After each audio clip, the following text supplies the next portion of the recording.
قسە لەسەر ڕێککەوتنی ئێران و سعودیاکەین بە نێوەندگیری وڵاتی چین وەکو زلهێزێکی جیهانی وەکو جەمسەرێکی جیهانی ئەنی ئەمیشە دەزانی ناکۆکی گەورە لە نێوان ئێران و سعودیا هەبوو بەڵام ئێستا ئێران و سعودیا دەیانەوێت جۆرێک لە ڕێککەوتن بکەن جۆرێک لە لێکتێگەیشتنیان هەبێ بۆ یەکتر تەنانەت باڵێزخانەکانیان لە وڵاتانی یەکتر جارێکی تر ببوژێننەوە وەکار لەسەر پەیوەندیەکانیان کەن کە لە ماوەی ڕابردوودا بەڕەوشی نەخوازراودا تێپەڕی ئەم بابەتە گفتگۆکەین لەگەڵ زۆر بەڕێز دکتۆر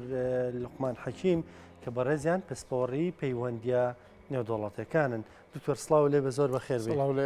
بەخێراتی دکتۆر ئێران و سعودیا میشە دژی یەک بوون ئەگەر شەڕی ڕاستەوخۆشیان نەبوو بێ لە ڕێگەی خەڵکی ترەوە شەڕیان بۆ لەگەڵ بێگومان. ئێستا چییە ڕووەداوە ئەیانەوێ پێکەوە بن پێکەوە مامەڵە بکەن؟ زۆر سپاس بۆم دەرفەتا بێگومان ئەو پەیوەندیە ئاڵۆزەی نێوان ئێران و سعودیە مێژوویەکی کۆنیە لەسەر هەڵدانی کۆماری ئیسلامی ئێران لە 1970 بەدواوە لەسەر بنەمای ئایدۆلۆژی جیاواز لەوەی کە سعودیە و وڵاتانی عەرەبی بە زۆرینە ئەمە بۆ خۆی وای کرد ئێران نەیشاردەوە بە ئاشکرا ئەوەی کە دەڵێ ناردنی شۆڕش ناردنی ئایدۆلۆژیای ئێمە بۆ دەرەوە جۆرێک لە جۆرەکان سەر هەڵدانی ئەزمەیەکی سیاسی دینی لە ناوچەکەدا بەرپا کرد دوجاریش ئەوە بوو کە عێراق 8 ساڵ شەڕی نیابەتەن عن وڵاتانی عەرەبی و دامی وڵاتانی خەلیجی بە تایبەتی بۆ عێراق لای بینەرانمان شارەوە نییە و شتێکی نهێنی نییە. بەڵام ئەوەی کە لە دوای ئەوەی کە ئێستا بەرقەرارە هەر لە 2012 بە دواوە سەرهەڵدانی بەهاری عەرەبی و کاتێک کە وڵاتانی لیبیا و تونس و مصر بەرشەپۆلی ئەو ناڕەزایە شعب بەوەی خۆیان بوونەوە ئێران داعمێکی ئەساسی ئەو ناڕەزایەتیانە بوو و ئەوە بوو کە کۆمەڵێ گۆڕانکاری گەورەی بەسەر ئەو نظامە سیاسیانە داهێنا. بەڵام کاتێک کە گەیشتە سووریا و ئەوەی کە لە 2011 بە دواوە وەزعی سووریا ئەو ناڕەزای ناوخۆیانەی خەڵکی سووریا بەوەی کە ڕژێمی بەشار ئەسەد هاوتای حسنی مبارەک و بن عەلی و معمەر قەزافی بۆی ئێران هاتە دەنگ بۆ لەبەرەوەی دوا پێگەی وەکو وڵاتێک هاوتایە لە ڕووی ئایدۆلۆژیەوە عەلەویەکان بۆ خۆت دەزانی لە 1970 بەدواوە ئەوان پشتیان لە ئێران نەکردووەوە ئەو دۆخەی کە شەڕ عێراق ئێران بوو تەنیا پەیوەندی ئێران لەگەڵ وڵاتانی عەرەبی تەنیا سووریا بوو. ئەمە ئەو هاوکێشەیە کە دەبینین لە 2011 بەدواوە جۆرێک لە جۆرەکان دەستێوەردانەکانی ئێران چوە قۆناغێکی نوێەوە ئەوەتانێ لە یەمەن ئەوەتانێ لە سووریا ئەوەتانێ لە عێراق جۆرێک لە جۆرەکان حکوومەتەیەک لە دوایەکانی دوای ڕووخانی سەدام حوسێن ڕۆڵی ئێران ڕۆڵێکی جەوهەری بووە لە نەخشە ڕێگا سیاسی ئێراندا و عێراق بۆ خۆی چۆن مامەڵەی کردووە لەگەڵ ئێراندا وازەحە هەمووی بە هەماهەنگی ئێران و ڕۆڵی ئێران بووە ئەمە ناشارێتەوە. بەڵام ئەوەی کە وەزعەکەی ئاڵۆز کردووە کە دوای گەمارۆکانی ئەمریکا لەسەر ئێران لەسەر مەلەفینەوەی ئێران و ئەو ئابووریە سەختەی کە ئێران ئێستا تێدا دەپەڕێت چۆتە قۆناغێکی نوێەوە. دوای هەڵگیرسانی شەڕی ئۆکرانیا کە رووسیا پەلاماریدان گۆڕانکاریکی جەزری لە مەفهومی استراتیژی ناوچەکە کە هاتوۆتە ئاراوە ئەوش بەوەی کە رووسیا وەکو زلهێزێک کە دەعمی ئێرانی دەکرد و ئەتوانین بڵێن ئێران چوو بووە ڕاستەوخۆ بەو بەرەیە کە هەرێک لە سین و رووسیا و ڤەنزویلا ئەگەر دەرچین لە سنووری ناوچەکە و تەنانەت ناڕازایەکانی جنوبی ئەفریقیاوە زۆرێک لە وڵاتان بە حکمی ئەو ملهوڕەی کە ئەمریکا لە دوای داخڵبوونی بۆ ئەفغانستان و جۆرێک لە دوای ڕۆخانی سۆڤێت بێ گوێنەدانەدا هیچ پێگە و پایەکی ئەو وڵاتانە وەکو ئەوەی کە بۆ نمونە هیند بۆ نمونە سین بۆ نمونە جنوبی ئەفریقیا وەکو باسم کرد و گەمارەکانی لەسەر ڤەنزویلا بەرەی ئەمریکاوە کە ئەوروپا لە پشتێتی جۆرێک لە ڕۆژهەڵاتی ناوەڕاستە بە تایبەتی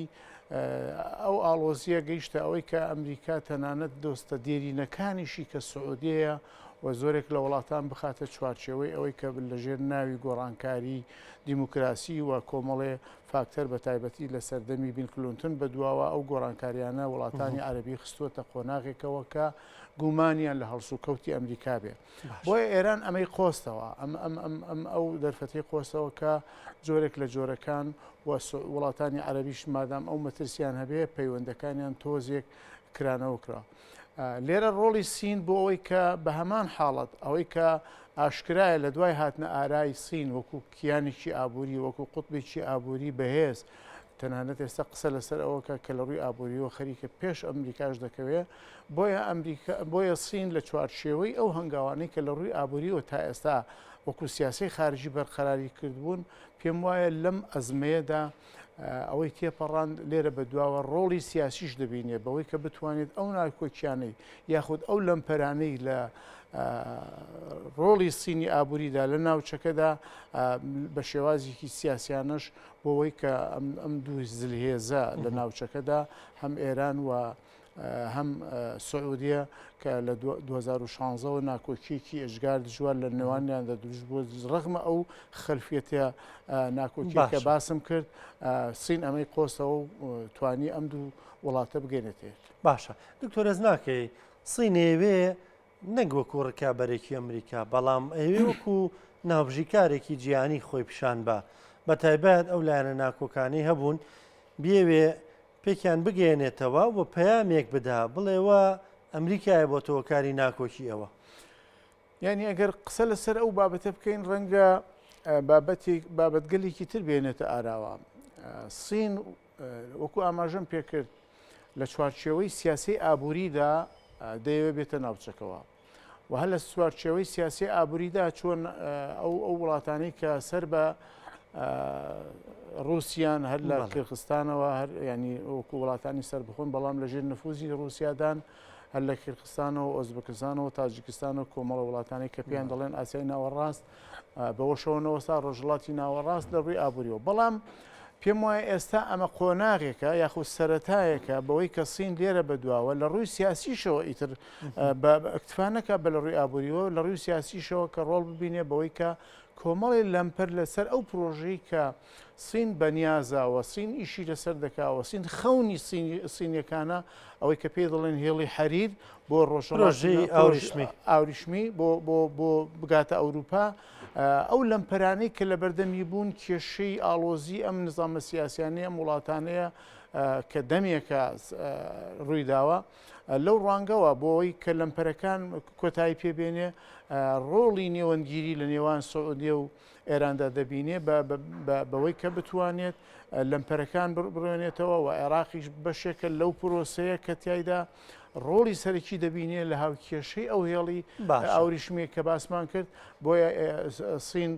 بەرژەوەندیەکانی لەوەدایە کە هیچ ئاڵۆزیەک لە ناوچەکەتدا نەمێنێەوە ڕۆڵی سیاسیانە ببینێ لێرە بەدواوە لە پاڵ ئابوووریەکەشدا. باشە ئەمریکا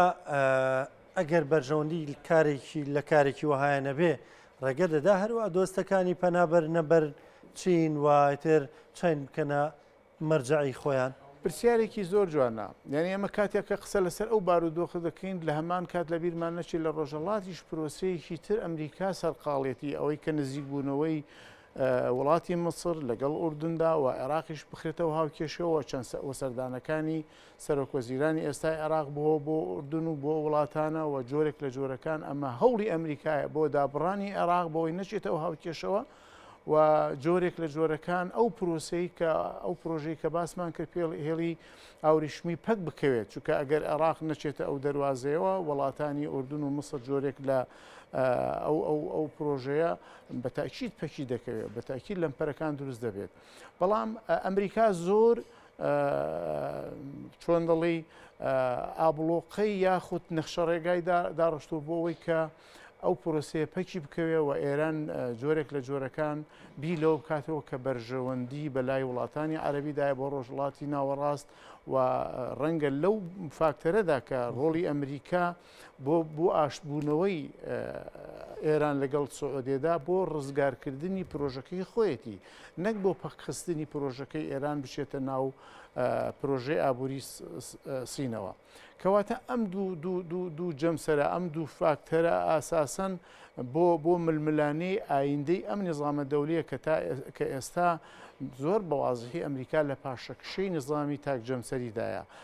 ڕاستە ئەمریکا لە دوای ساڵی 1990ەوە کە ئەلانکردنی جەمسەرێکی دنیا لە دوای ڕۆخانی سۆڤێت بەڵام بە حکمی ئەو تەداعیاتە نەزیفە مالیە سەربازیە چی لە عێراق و چی لە ئەفغانستان هەمومان باش دەزانین 20 ساڵی خوێنبەربوونی ئەمریکا چی مادی چی معنەوی ئەفغانستانی بەجێهێڵا کەواتە ئەمە بۆ خۆی ئێستا ئەمریکا لە دۆخێکدایە ناتوانین بڵێن دۆخی ساڵی 1990دا کەواتە ئەم هاوکێشەیە وەترسان لە ئەملاقی سینی لە ڕووی ئابووریەوە ئەمریکا پەنا دەبا بۆ زۆر هاوکێشەکە کە بتوانێت ڕێگە لە پلانی چین بگرێت. باشە دکتۆر هەر پێدوانی ئەمریکا ئەم جوڵانەی چین دەبینێ لە ناوچەکە هەر بۆیە لە دوو ڕۆژی ڕابردووە بڕیاری مانەوەی هێزەکانی لە سووریا ینی ئەو پرۆژە یاسایی پەسەند کرد بۆ مانەوەی هێزەکانی لە سووریا ڕەنگامە سەردەمی دۆناڵد ترامپ دەزانی هێزەکانی کشاندەوە و چەند ژمارێکی زۆر کەمی هێشتەوە بەڵام ئێستا جارێکی تر لە جمەنی پیرانەوە بڕیار لەوا درێ بێم هێزانە بمێننەوە بۆ عێراق جارێکی تر ڕاستەوخۆ هاتوۆتەوە ینی دەستی کردوەوە بە جم و جۆڵ و دەزانین لە هەفتەی ڕابردووە جوڵەیەکی گەوری ئەمریکی هەبوو لە عێراق و لە هەرێمی کوردستان ینی ئەمە جۆرێک لە دەسوبرکردنی ئەمریکانیە لەگەڵ ئەم ناوچەیە یان ئەگەر تەماشا بکەین ئێمە سەیری ئەوە بکەین یا ئەو مێژووە ناکۆکیی نێوان ئەمریکا و ئێران ڕەنگە زۆرێک لە لێکۆڵینەوەکان زۆرێک لە ناوەندەکانی لێکۆڵینەوە لەگەڵ ئەوەدا بن کە ئەمریکا ئەو دژایەتی لەگەڵ ئێراندا بە زەرری بشکێتەوە من پێم وایە ئەم بۆچوونە زۆر هەڵەیە لەبەرچی لەبەر ئەوەی کە ئێمە هەمومان باش دەزانین هەر لە دوای ساڵی 1960 و کیانی ئیسرائیلی گەیشتە خۆناغی ئەوەی کە پێی دەڵێن دەوڵەتێکی تەواو کارە لە ڕووی سەربازیەوە لە ڕووی ئابوووریەوە بەڵام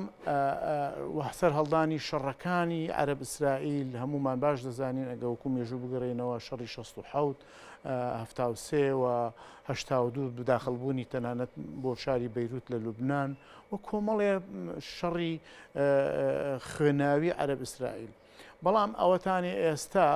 ئەو وڵاتەی کە پێی دەڵێن ئێران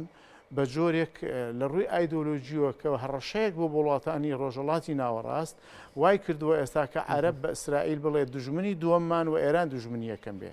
ئەمە بۆ خۆی لە ڕووی ئستراتیژی و گۆڕانکاریی جەوهەریە وڵاتانی عەرەبی ئیسرائیلیان لەبیر بچێتەوە و تەنانەت نەک لە بیریان بچێتەوە وەکو دوژمن بەڵکو ئێستا ئەوەتانێ لە دوای یەک ڕیزبەندی هەر لە مسرەوە لە 1970 بەدواوە دواتر اتفاقی عەرەبیە لە ئوردن بۆ لەگەڵ ئیسرائیلدا و دواتر ئەوە ئیمارات ئەوە بەحرێن ئەوە ئێستا قسە لەسەر ئەوەیە سعودیش بچێتە ئەو هاوکێشەوە قسە لەسەرەوەی عێراقیش ئەم نزیک بوونەوەی لەگەڵ مسر نا ینی بێگومان ئەوە نەخشەیەکە ینی ئەو نزیک بوونەوەیە لەگەڵ ئوردن و مسردا ڕێخۆشکەرێکە بۆ ئەوەی کە عێراقیش بچێتە ئەو هاوکێشەیەوە وە سەردانەکەی پاپا بۆ عێراق ئەوەی کە ئێستا ڕۆژەفە بۆ ئەو مۆزوعەوە جێی پرسیارەوە جێی ئەوەیە کە چی دەگوزارێ لە ناوچەکەدا سەردانی پاپا بۆ زیندوکردنەوەی ئەوەی کە پێی دەڵێن ئاینی ئیبراهیمی واتە هەرسی ئەدیانەکە هەر لە یەهودیەوە بۆ مەسیحی دواتر بۆ ئیسلام جۆرێک لە جۆرەکان ئەم هاوکێشەیە تەنانەت لە ڕووی ئاینی و ئەگەر ئێمە قسە لەسەر ئابووری بکەن ڕایەڵەیەک بێت لێرە بەدواوە لە ڕووی ئاینیشەوە ڕایەڵەیەک دەکەن کە عێراقدا ببڕێت و ببێتە ئەوەی کە مەحوەرێک بێکە ئیتر هەم لە ئیسرائیل هەم ئەمریکیەکان ترسی ئەویان نامێنێت کە بە درێژایی مێژوو ئەم ناوچەیە ڕۆڵێکی استراتیژی بۆ ئەمریکا ئەوەندەی تر سەقامگیر باشە دکتۆر تۆش دڵنیان بیستوتە بە تایبەتەوانەی کە زۆر کار لە تیۆری موامەرەیەکەن ئەڵێن ئەم شەڕی لە نێوان ئەمریکا و ئێرانە هەیە شەڕێکی مزەیەفە یعنی بۆ پاراستنی دەستکەوتەکانیان ئەمریکا پێویستی بەوەی ئێرانی هەبێ لە مەنتیقەیە بۆی هەمیشە وڵاتانی تر لە ئێران بترسن و بە مەترسی بزانن و چیکی لێ بکڕن و پارەی زۆری دەستکەوێت لەم ڕێگەیەوە. ئێران بۆ مانەوەی نیزامەکەی هەمیشە پێویستی بە دوژمنێکە بۆی شۆڕژەها خۆی نوێ بکاتەوە بەردەوام. ڕوانینی تۆ وەکو ینی ئەوە بۆ خۆی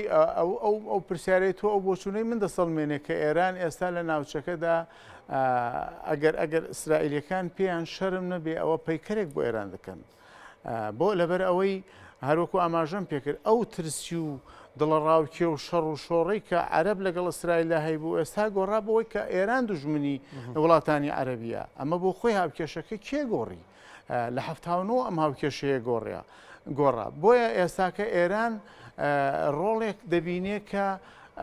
لە بڕی ئیسرائیل ڕۆڵێک دەبینێ لە بڕی ئەوەی کە وڵاتانی عەرەبی هەموو باوشکن بە ئیسرائیلدا بۆ پاراستنیان لە دوژمنێک کە لە بنەڕەتدا ئیسرائیل دوژمنی خۆیان بۆ ئێستا ئێران بۆتە دوژمنێک ئەم هاوکێشێت تا ئێستاش لە زهنی ئێرانیەکاندا وەکو استراتیژ هێشتانە قسەی لەسەر دەکەنەوە ئیشی لەسەر دەکەن چکە ئەگەر مۆزوعی ئێران کۆتایی کاتێک کە مۆزوعی عەرەب ئیسرائیل کۆتایی پێ بکە ڕۆڵی ئێران نامێنێت بۆیە دەبینی ئێستا ئەم هاوکێشەیە لەگەڵ ئەو فشارە ئابووریەدا لەگەڵ ئەو بارودۆخەدا هەم گۆڕانکاری ئەوەی کە ئەمریکا پەیڕەوی کردووە لەگەڵ وڵاتانی عەرەبیە فەرامۆشکردنی جۆرێک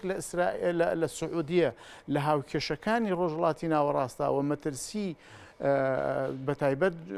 دیموکراتیەکان جۆ بایدن جۆرێک لە ناکۆکی لە نێوان سعودیە و لە نێوان ئەمریکاتە دوای ترامپ هاتوۆتە ئاراوە سعودیە دەرچی بەوە کردووە کە ئەبێت کەسێکی تر شوێنێکی تر و ئەمانێکی تر بۆ خۆی بدۆزێتەوە ئەویش ئەو هاوکێشە ئابووریە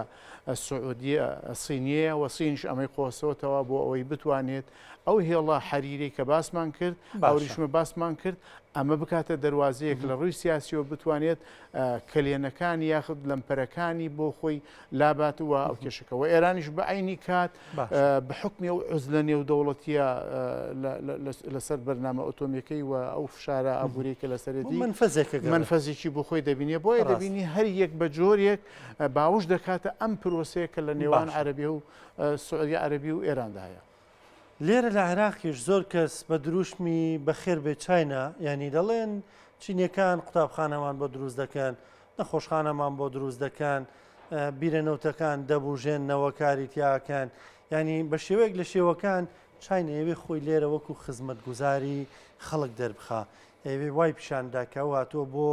چاکردنی ئەو گرفتانی کە هەیە لە کۆمەڵگەکانی ئەم ناوچەیە بە پێچوانەیە و ڕوانینانەمان کە بۆ ئەمریکای ڕەنگە خەڵک بڵێ کۆیان مە دوو قوتابخانەی ئەمریکەکان نابینین لە عێراق بەهرێمی کوردستانیشەوە بەڵام کۆریەکان دەیان قوتابخانەیان هەیە سەدان قوتابخانەیان هەیە بڕیاریانداوە هەزاران قوتابخانەی تر دروست بکەن لە عێراق و لە هەرێمی کوردستان ئەگەر وایە پێی بڵین بەخێر بێت. یعنی ئەمە بۆ خۆی چێک لاڵەکانی ئەمریکا لە ڕۆژهەڵاتی ناوەڕاستە لە بنەڕەتدا ئەو دەیەوێت ئەوەی کە دۆستە ئەساسیەکەیت ئیسرائیل بپارێزێت و لەگەڵ ئەوەدا نییە ئێران ئەو هەڕەشەیە بێ لەسەر ڕۆژهەڵاتی ناوەڕاست و بەرژەوەندەکانی بخاتە مەترسیەوە لە بەرامبەردا چین وەکو کارەکتەرێکی ئابووری بەهێز دەیەوێت لە ڕێگەی ئەو مەرامەوە بتوانێت سەرنجی عاتیفەی خەڵک و هەم ڕژێمە سیاسیەکان تێکەڵ بە ناوچەکە بێ بەڵام لە بیرمان نەچێت چین بۆ خۆی ئەمە مانۆرێکە نظامێکی سیاسیە فریادڕەسێک بێ بۆ کاتێکی کاتی بەڵام لە ئایندەدا ئایا سین وەکو ڕژێمێکی تۆتالیتاری یەک حزبی دژ بە مافەکانی مرۆڤ باشترین نمونە ئەوەیە کە ئێستا دەگوزارێ لە سووریادا ئەوەی کە ڕژێمێکی دیکتاتۆری تا سەر ئێسقان دژمنی میلەتەکەی بەشار ئەسەدە چێ پاراسی ڕووسیا و سین پاراسیان بۆیە لە دوورمەودادا ڕەنگە ئەمەی کە ئێستا خەڵک تامەزرۆیە لە نەتیجەی ئەو بەرقەراربوونەی لە 20 ساڵی ڕابردووی گۆڕانکاری لە عێراقدا هاتووە و فاشلبوونی حکوومەتە یەک لە دوای یەکەکانی ناوچەکە چی وڵاتانی عەرەبی و هەندێکیان وە چی عێراق بە تایبەتی و بە هەدەردانی پارەیەکی بێشومار بە چی لە ڕووی فەسادەوە چی لە ڕووی کۆمەڵێ فاکتەری ئەوەی کە خزمەت بە عێراق نەکا ئەوەی ئەو بیرۆکەیە کە تۆ باسی دەکەی تا مەزرۆبوونی بەهاتنی سین بۆ ناوچەکە و کفترە ڕست تەماشاکەن بەڵام لە دوورمەودادا لە بیرمان نەچێت سین بۆ خۆی ئەگەر وڵاتێکی ئەوەندە فدرات ڕستی گەلانە بە فدرات ڕستی کەمینەیەک بێ لەوێ کە ئیهۆرەکانە کە بە ئاگر و ئاسن و ئایدۆلۆژیا مامەڵیان لەگەڵدا دەکات ئەگەر فدرات ڕستی کەمینە و لایەنەکانی یاخود وڵاتانی ترە بە ئەو هێزەی کە بەردەوام مانوەردەکە دژ بە تایوان وەکو پێگەیەکەوە نزیکەی 50 ساڵە وەکو کیانێک ڕاستە ئەمریکا دامی دەکا وەکو پێگەیەک بنکەیەکی سەربازی بەڵام لە بیرمان نەچێ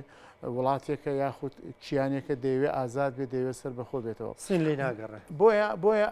بۆیە ئەمە ئەو ڕۆڵی کە سین لە ڕۆژڵاتی ناوەڕاستە دەیبینێت بەوەیە کە